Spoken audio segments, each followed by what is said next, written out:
Okay, can you still see the agenda? We can. Okay, great. So Christine, what about Jamie? he had joined. Jamie, are you on? Yep. Okay, awesome. Okay, I'm going to resume recording and then we can proceed. We're set. Good to go. Yes. Good afternoon, everyone. This is a special meeting of the Owego County Industrial Development Agency. It is Thursday, February 25th at 2 p.m. We do have a quorum and the meeting is hereby called to order. Christine, could you do roll call, please? Jen Ceccarelli, Yes. Kevin Gillette, Yes. Aaron Gowan, Yes. Martha Sabrai, John Ward, Yes. and our guest today we have Joe Mayer and James Gensel from Fagan Engineers and Land Surveyors with privilege of the floor. Jamie, you can take it away, please. Sure. Would you like me to share my my screen so we can see the bid results? I can pull them up actually. It might be a little easier for me to get there. Sure. The bid award recommendation. I was going to show the full Okay. list, that way they can see that. But yeah, it's in there too as well. Well, I'm happy to let you share your screen. I just have to give you control to do that. Leanne, how do I do that? I know you've done that before. So if you go to your participants, Yeah. Okay. and then under more, or you go to my name and then make me host. If Okay. that's okay. Thank you. Make host. Yes. Okay. So let me hit share then.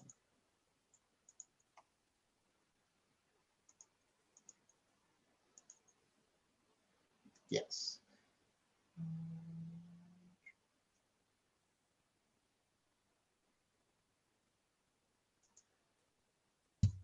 There we go.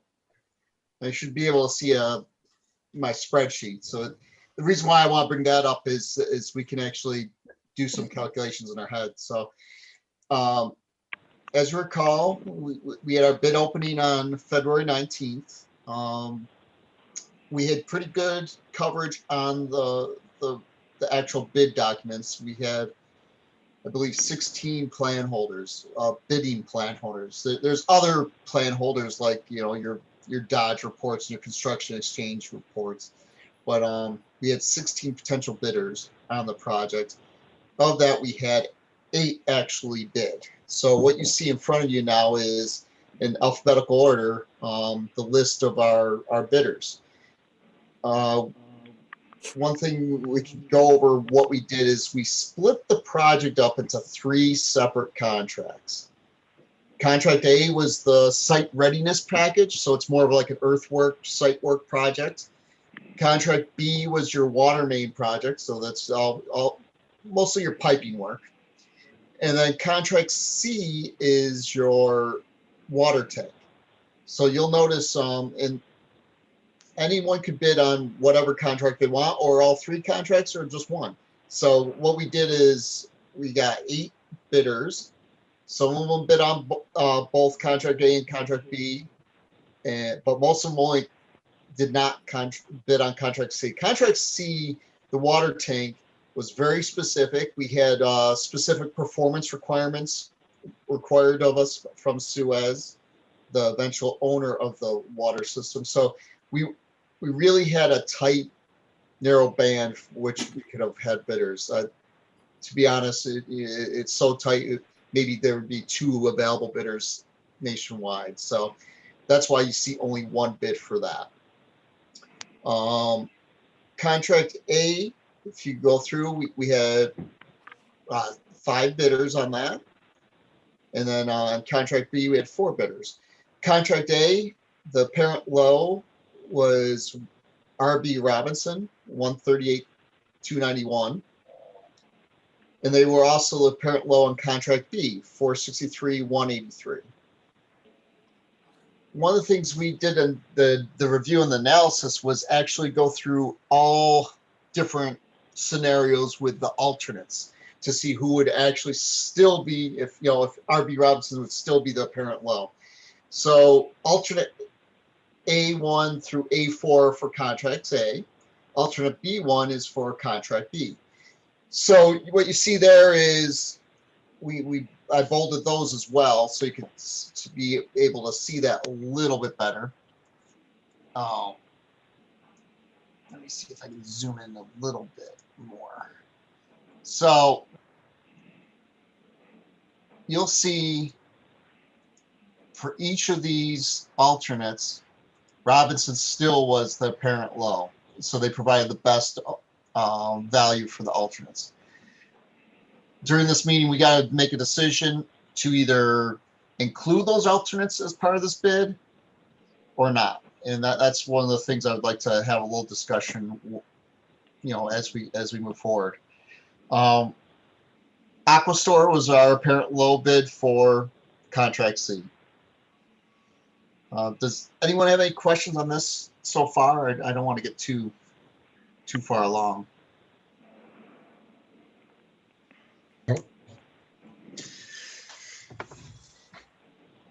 Good. One of the nice things, just kind of taking a step back, our two apparent lows were usually in the same area, so that makes us feel a little bit better. There were a couple outliers, high bids that you can kind of understand whether or not they really wanted the project or not. But I think we have pretty good coverage. I am happy with our numbers, just mainly because our original estimates were from last year. And if you've tried to buy any materials right now, you'll notice pricing has gone way up since last year. If you go buy a 2x4 right now, you're going to be quite surprised on the price change from last year. So all in all, I was happy to see the numbers where we landed. So we did interview both apparent lows, one to make sure that they understand the project, but also two to make sure that they understand the timing of the project. We do have a tight schedule to start up contract A, and they were in agreement with that approach. So I guess the first question I have for y'all is if we can get the process going, give a notice of a parent low or a notice of award to each of the two contractors. One step back, I apologize. One other thing I talked to contractor A and B, RB Robinson, is they requested that we merge the two contracts back together. The reason why we broke those apart was originally to put separate time frames on contract A so that we ensure that site readiness work, the stream relocation work, happens in a timely manner. They've agreed to that process. So I do not see an issue with combining the two contracts. It'll make it easier on everyone from a paperwork point of view. If we have only two, apologize, my phone is ringing. It would make it easier for us on a paperwork point of view to merge contract A and B, mainly because of one, you'll have only one payment request per month to review. We'll be able to issue paperwork as one versus two. So I don't see any issue with that, but I did want to take that request from the contractor to the IDA board to make sure you guys are okay with that process. So. Jamie, I have another question for you. Sure. So do we have to decide on these alternates at this point right now, whether we're going to accept them or add them back in, or how does that work with the alternates that have been identified? So yes, you really should do it at this time. Otherwise, it would be considered a change order, which we could request later on, but they do not have to necessarily give us the same pricing. So if you want to lock these prices in, I would say yes. If you don't, the likelihood of them changing a lot, I don't think is really there, but you never know. When we're going through the alternates, the one alternate that I feel that is definitely necessary is alternate A3, the fencing. With security requirements these days, that I don't think the fence is an optional piece. We just wanted to see how that was broken out. The other option you could do is later on solicit pricing for fencing directly from fencing contractors. We can say to move it along. Usually a contractor adds a certain percentage to things like that. And that's one, I guess the other piece to bring that up is Robinson would not self-perform that work. They would sub that out. But I did ask them, they did say they would prefer to have all the alternates in place at this time. So the IDA board, do you all understand what's included in these alternates and what we're really talking about here? And maybe Jamie give an idea why they are in here as alternates and not part of the actual bid packet. Sure. So alternate A1 and A2 are pretty much the same. What the base contract is for contract A is to install, rough in and construct a new access road around the proposed water tank with roadway fabric and roadway gravel. Alternate A1 would provide the binder, the next layer in the asphalt of a typical road, and that's 2 inches of binder. Alternate A2 would then be an additional inch of top put on the top, the wearing course of the pavement. Alternate A3 is the security fence around the tank as a whole. Just it's roughly, I think, I don't know how many lineal feet, but off the top of my head, but is just around the actual tank pad, and it also includes the gates. Guardrail, this one I would probably recommend not taking at this time, is there was down on the beginning of the access drive, there's a little S curve, and this provides guide rail around both sides of that.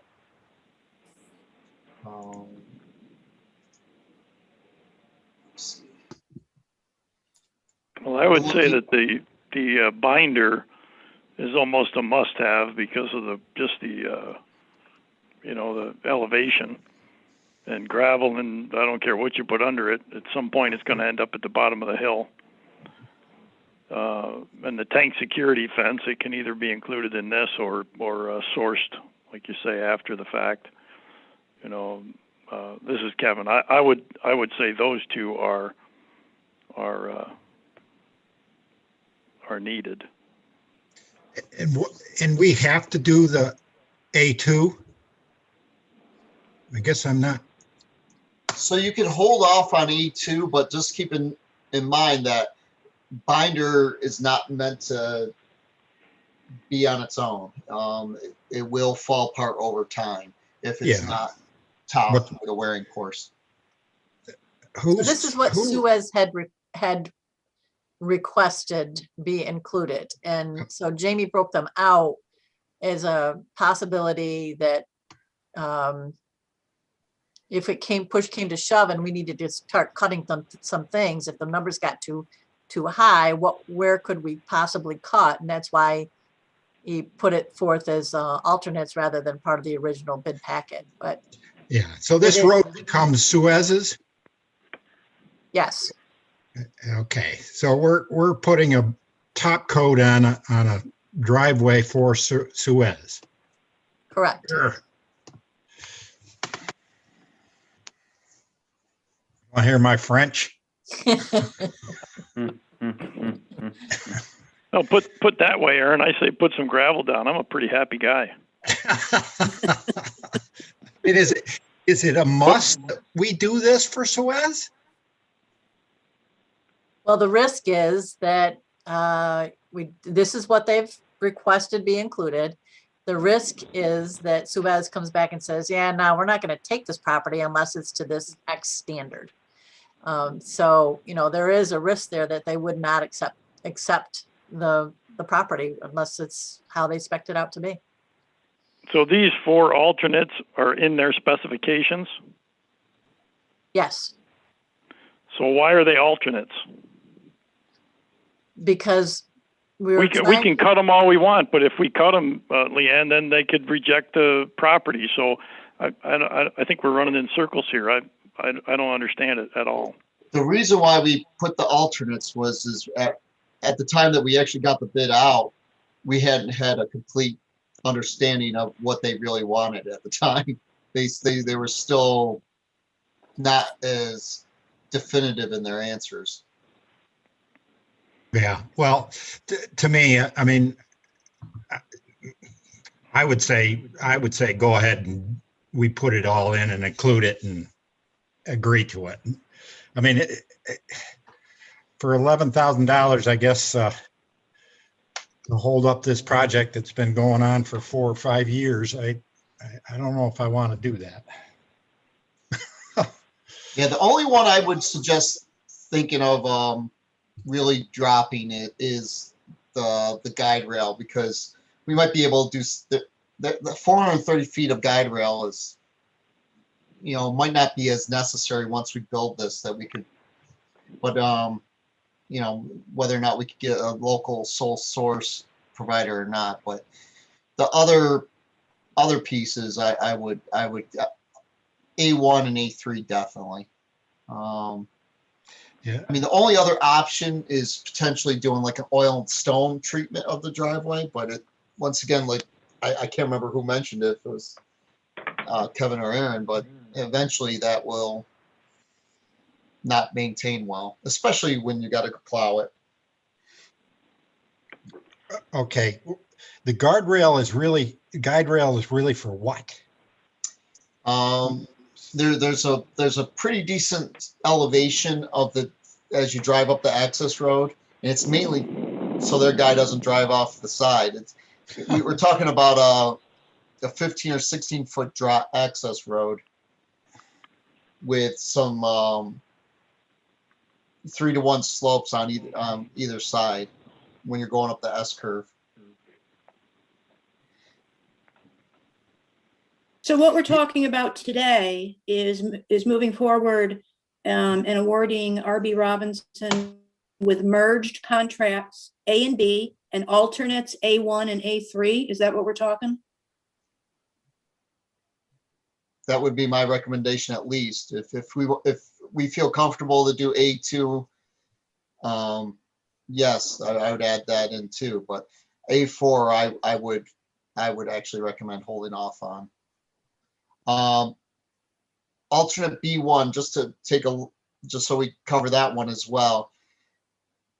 That was again an added bonus that we were given. Suez originally told us that they would be able to provide, their pumps were sufficient to provide water to the tank. Subsequently, we found that was not the case, so we had to purchase, part of the addition into our base bid was new pumps and installing those new pumps. And I asked for a number for what if we just provided the pumps and Suez did their own install.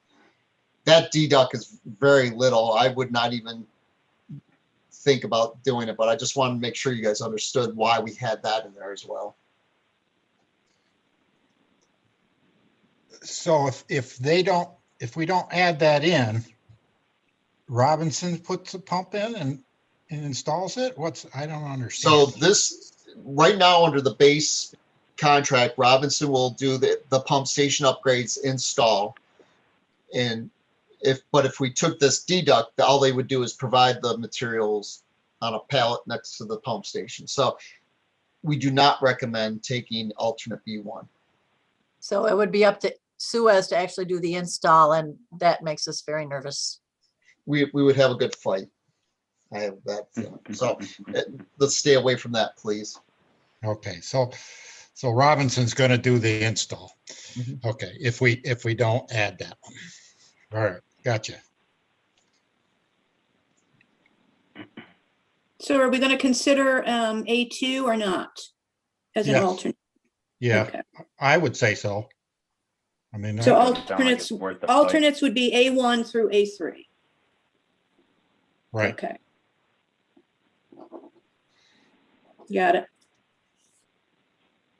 Any other And this questions? road, this road does not impact any of the housing. It goes from the housing up the hill. It doesn't impact any of that housing. It's not going to make access available to any other Correct. area on that hill. Correct. This is a private access drive just to the water tank. It would not be to any town or village standards for access for future development. And how often would they be going up to this water tank? I wouldn't know their schedule, but I would assume it's at least, I would say initially every other day, but you know, it'd probably come down to a weekly type inspection. And this is accessed off the parking area for the apartment building itself.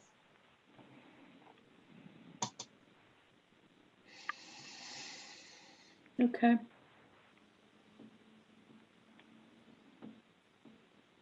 Any further discussion?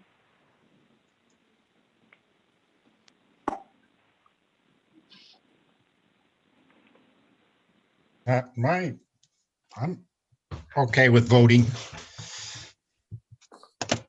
Are we good with statewide Aquastore for contract C? Any further questions about that? No, we got to There's go. only two contractors in the whole country that are going to bid on it. I guess we're going to have to be happy with one of them. Okay. It seems kind of ridiculous in a country of 320 some million people. We have two Right. contractors for a particular item, but I guess it happens. It does. But that's the All focus, right. the narrow focus of the tank from Suez. It's got nothing to do with reality. It's Suez's request. All right, guys and girls. I'm seeking a motion to award RB Robinson with merged contracts A and B, and alternates A1 through A3. I make that motion. Thanks, Kevin. Do I have a second? I'll make a second, John. Thanks, John. Christine, roll call vote, please. Jen Tecarelli, Yes. Kevin Gillette, Yes. Aaron Gowan, Yes. John Ward. Yes. Super, thanks. The next item, I'd like to keep these separate. I'd like to seek a motion to move forward with awarding contract C to statewide Aquastore. So moved. Was Aaron. Thanks, Aaron. Second, please. Second. Thanks, Kevin. Christine, roll call. Jen Tecarelli, Yes. Aaron Gowan, Yes. Kevin Gillette, Yes. John Ward. Yes. Great. Super. Jamie, Okay. thank you so much. Before Jamie goes, we're going to need to talk about the change orders that we already know are coming. So, Jamie, the Aquastore and the box culvert, if you could just talk about those so everybody's aware that we already know these are coming and why. Sure. So for Aquastore, when we were able to get this the documents out to bid, we still had some outstanding questions for Suez, which included what the formal SCADA system would be. SCADA is the data network that connects the water tank up to the rest of their water system. You know, it actually tells the pumps when to pump and when to operate. It also has like alarms and such. They still have not provided that documentation to let us know. So what I did as part of the bidding process, because the contractors were going to start giving me, lots of questions on how to do this apples to apples. I gave a straight allowance number for that bid item. Actually, let's do this.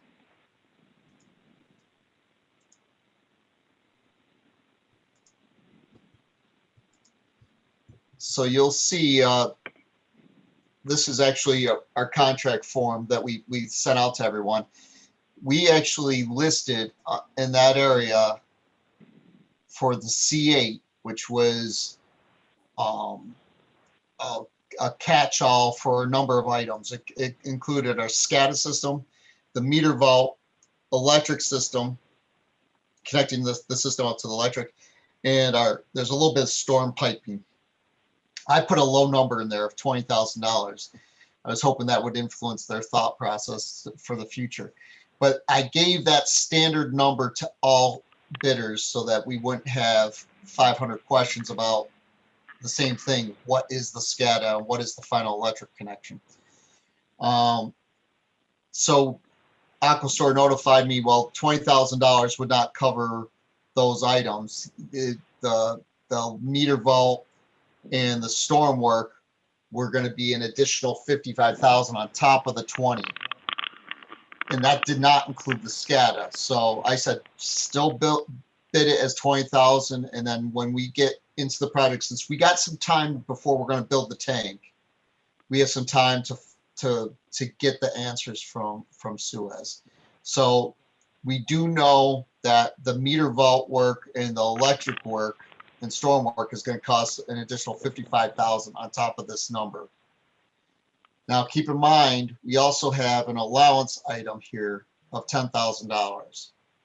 That is for ancillary changes to all these items. Say if there's a $500 change order or something, I can institute that cost with discussions with the IDA staff to implement those things. That doesn't have to go through a formal change order process for the whole board. So say if we have to undercut a little bit of bad soil in the foundation, we could cover it in here if it's under $10,000. If it's not, then we do a change order. So we do have a little bit of contingency built into this contract. We have similar allowances on contract B. We have $20,000 there and $10,000 for contract A. But so we have $50,000 in contingency money, or excuse me, $40,000 in contingency money for the entire project. But I just, assume that is going to get spent at some point, because there are always requirements for little things during construction. But we will, on contract C, have at least a $55,000 change order. Now, keep in mind, that was also when AquaStore did not know who the site contractor was going to be for the other projects. You usually like to put these all into one big project, because then you can get some economy of scale there. So AquaStore is going to revisit this item, talk to the two site contractors that are out there, Gorick and Robinson, and then give us a final change order request. That will need to come in front of this IDA as a change order. On Robinson's contract,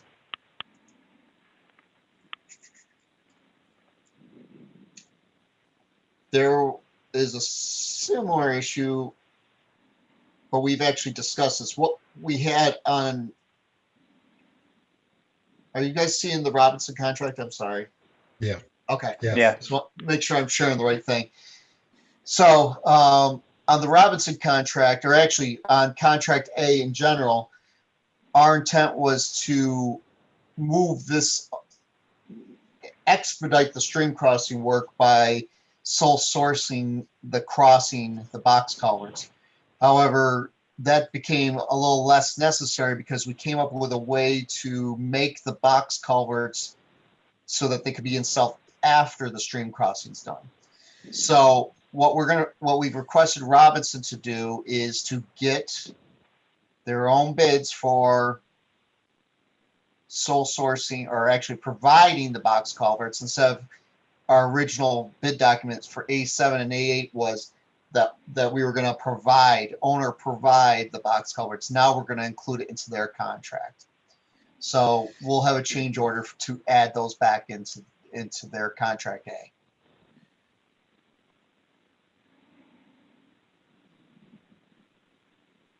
But we don't know the price.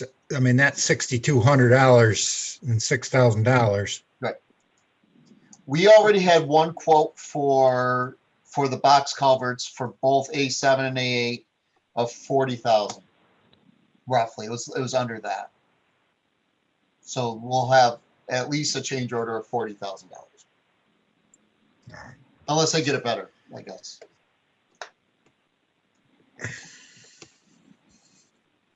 Okay. And once again, the reason why we did that is, one, to make sure we had apples to apples numbers from these guys, because there was a question on box culverts. When they get sent to a precaster, they have to design them. So we actually paid for a preliminary design for that for those during the bidding process. So we've provided that preliminary design to Robinson so he can get an official design and official cost estimate from his precaster, whoever he uses as a supplier.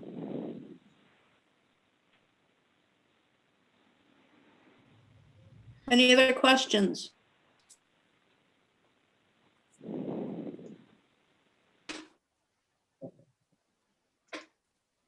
Nope. Okie dokie. Thanks, Jamie. Looking forward to getting the project going. We are too. Thank you so much. Thank you guys for your time. Christine, do you want to move on with the next item on the agenda? Yes. Oh, Jamie, can you give me yeah. host? I was just noticing that I got to give you back control. Sorry. Thanks.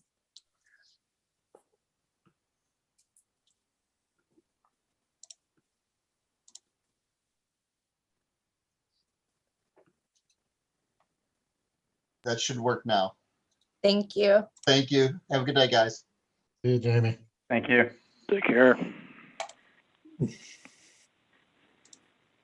Okay. Can you all see the agenda? Yes. Yep. Okay. Awesome. So we've received the pilot application from Stagecoach, also known as Central New York Oil and Gas, for the new 5-year pilot to include the 3 highest assessed value parcels. As previously discussed many times, IDA has received town, county, and school letters and resolutions in support of this new 5-year pilot.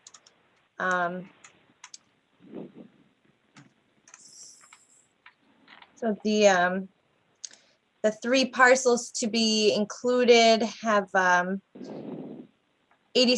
roughly 87 million, 9 million, and $18 million assessed values.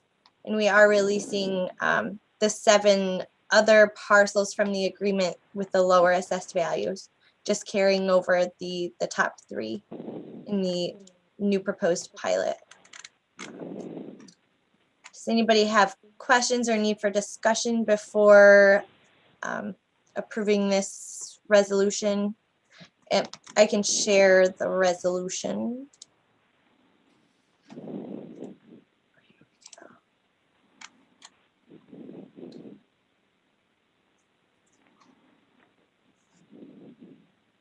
Does anybody have questions in general or need for discussion, or would you feel ready to vote on this? So moved, Aaron. Second. Second, please. Thank you. Okay. Roll call vote. Jen Ceccarelli, Yes. Kevin Gillette, Yes. Aaron Gowan, Yes. John Ward. Yes.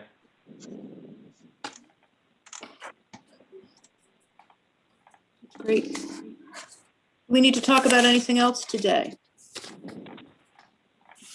Leanne, Yes, when we adjourn, can you give me a call on the resolution yes. on my cell? Thank you. All right.